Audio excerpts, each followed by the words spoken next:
All right, Kenman here. A little more KDK custom action coming your way today. We already did the die for both of these, and maybe I should have waited and continued with the customization when they were apart. But I have recently expanded some of my techniques, and we're going to get into some blade acid etching today. I'm going to do that to both of these Sen cuts. We have the Sen cut scepter. This one had a nice lighter colored micarta handle. Did this crazy ugly yellow. I dig it. The scepter is a nice little fun little fidgety daily carry. The other one is the Sen cut Natchez. Also did the dye job on the handle. This one was more of a light orange brown, and I put the blue over the top and then sanded it to give it this aged kind of weathered look.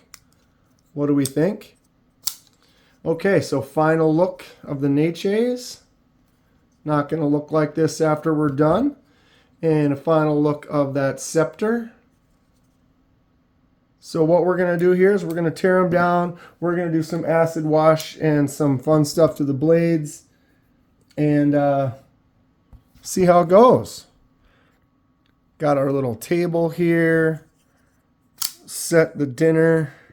Boom, boom. Boom. Right. And I'm going to go ahead and time lapse this section so we can kind of speed up, get the knives apart. Everyone knows how to do that. And then we'll get into the fun acid etching. All right, here we go.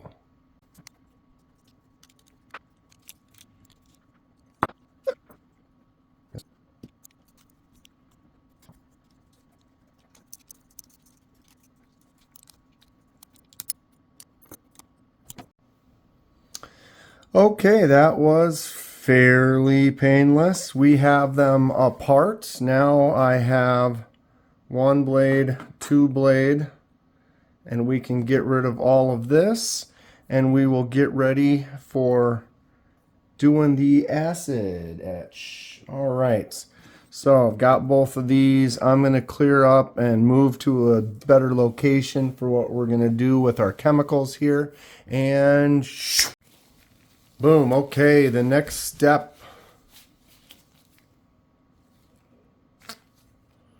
Okay, the next step is we have to clean these off. Any little oils or marks on there will stick out or show through or make the acid etch less even. I have some acetone here and some paper towels. I'm just going in and I'm just going to wash these off. Basically going to wipe them down really good. The acetone evaporates quickly. Make sure you're in a well-ventilated area when you're using this. But you want to wash or wipe it all down really good. Get off any fingerprints, any oils, any little marks or spots or dirt, grime. And you just want it to be a nice, clean, smooth metal ready to go. And then we'll get a even coating. All right, get a little bit more acetone on here. It's always better to start with less than to pour it out and just have it all over the place.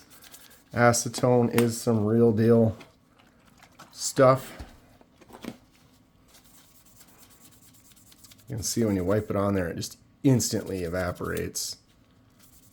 So you really want to be careful. Like I said, don't hover over this and breathe it in. But want to get all them oils off there.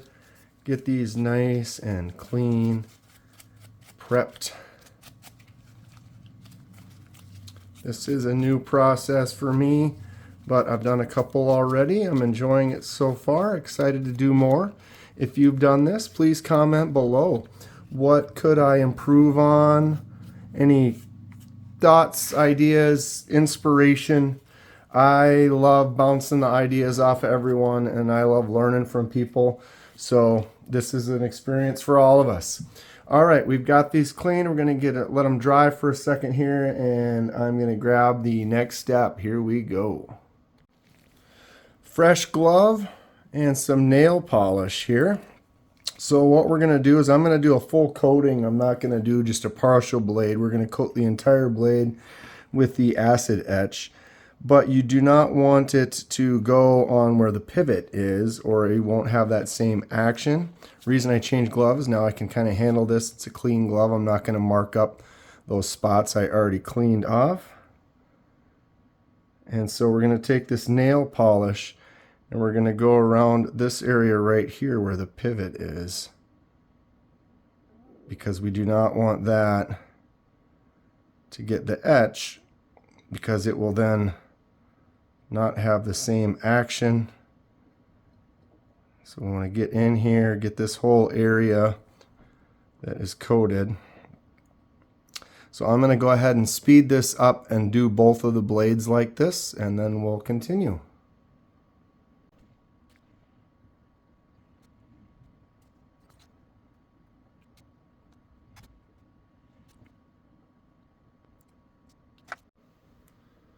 All right, got a nice little coat on there. We'll let them dry.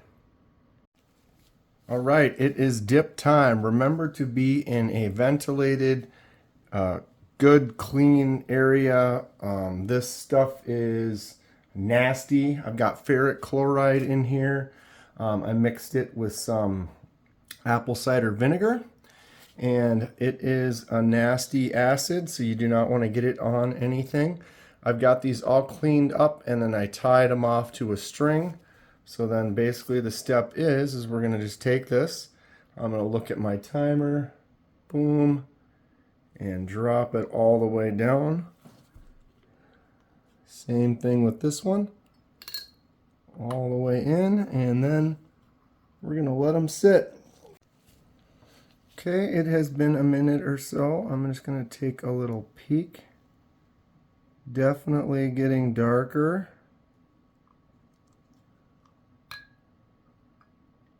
But how much darker, we don't know. Another minute or two. All right, coming up on another minute here. I want one of them a little darker. This one I actually want a little bit lighter. So we're going to leave the one in for longer, just to see the different results. They're both the same 9CR18 MOV. So it'll be a nice little experiment to see, okay, well, this is one at a couple of minutes and then another one at several more. This is just water, just to kind of start rinsing it off. I know it's not the best angle. As I get better at this, I will try to improve my video of the process. Another minute in there. I'm going to leave this for a couple of more, and then we'll just get our rinse going. This one here is definitely darker. I am obviously not on camera good. Once they're both done, we'll get them wiped off, clear of all this caustic liquids, and then we'll be able to see what we've got. Another minute or two in here on this one. Okay, we're at a couple more minutes. I'm going to say that is good. I need a little paper towel here so I don't drip. We're going to take this out and then do the transfer. So I'm basically wasted. This water gets kind of nasty because it's starting to rinse some of that acid off. And then I go into a secondary rinse after that, just to kind of help get as much of it off as I can. I'll go into this one here. Get our final rinse there. And then I am going to put this nasty stuff away and wash these off in the sink really good, and then we'll be right back here. We have a learning experience here. It's happening. We're doing it. It's interesting how the one I took out sooner is actually darker than the one that I left in longer. I was assuming the longer I left it in, the darker it would get. It actually seems to have kind of an acid or a stonewash look to it, but I'm wondering if that was maybe the original. This was a little bit more satiny, and this had a little bit of that stonewash, so that's kind of showing through. I was planning on doing that kind of a tumble stone wash, but we're going to get these cleaned off, and we'll see if I need to or not. We're going to go ahead and time lapse wiping off this fingernail polish with the acetone, get them all cleaned up. All right, here we go.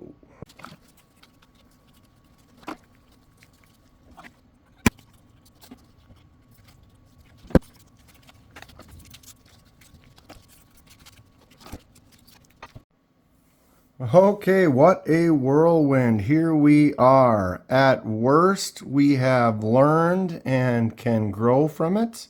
At best, we might have some interesting looking custom stuff. This did not get as dark. It's so weird. This one I took out sooner. This one I left in longer. The one that was in longer is not as dark.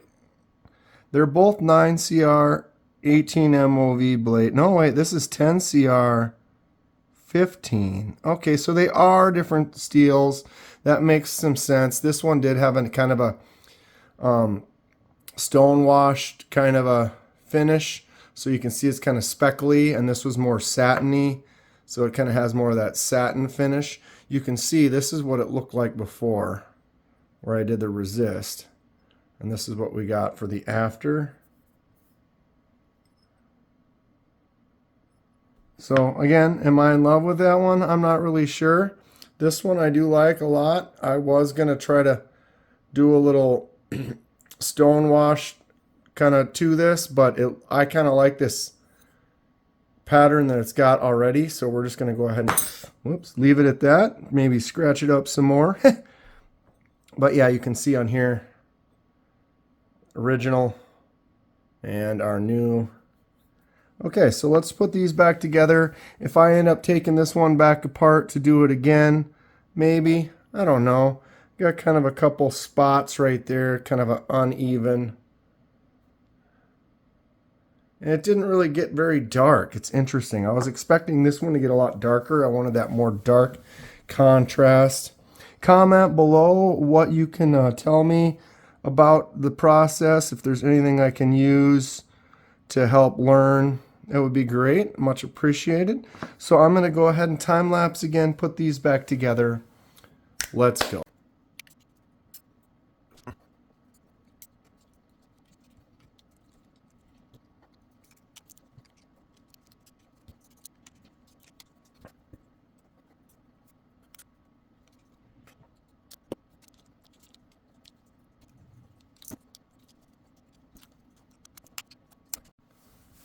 We have done it. Boom. All right. So got to double check the blade is solid. I need to tighten that up just a little. All right. Blade is solid when it is open. Flicks out nice. Closes. Back how it was. Ah. Blade is centered. Looks good. All right. The other one. Flicks out nice.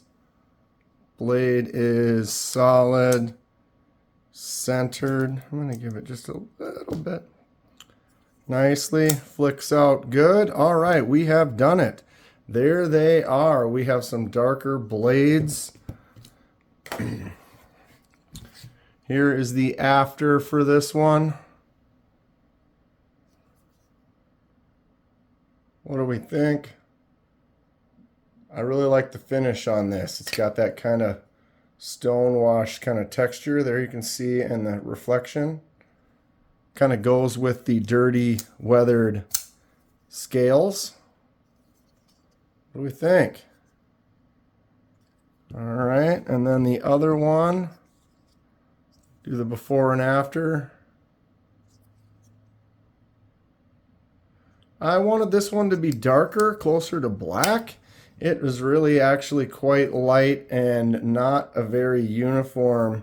When I get it, like smudge it up and stuff, it kind of changes.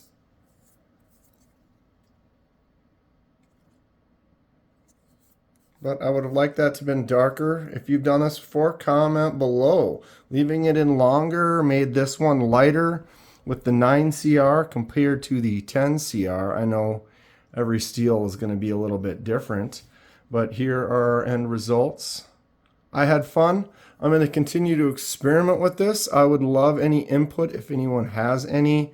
And we're going to start doing some more fun. One of the ones I did already, maybe flip it the right way. I put a line across there and gave a little two-tone. The 154 CM gave me a really nice dark color on a not very much time, about the same time as this one here. But each steel is going to be different. I will continue to experiment. A lot of fun going on the channel. Stay sharp. We'll see you soon.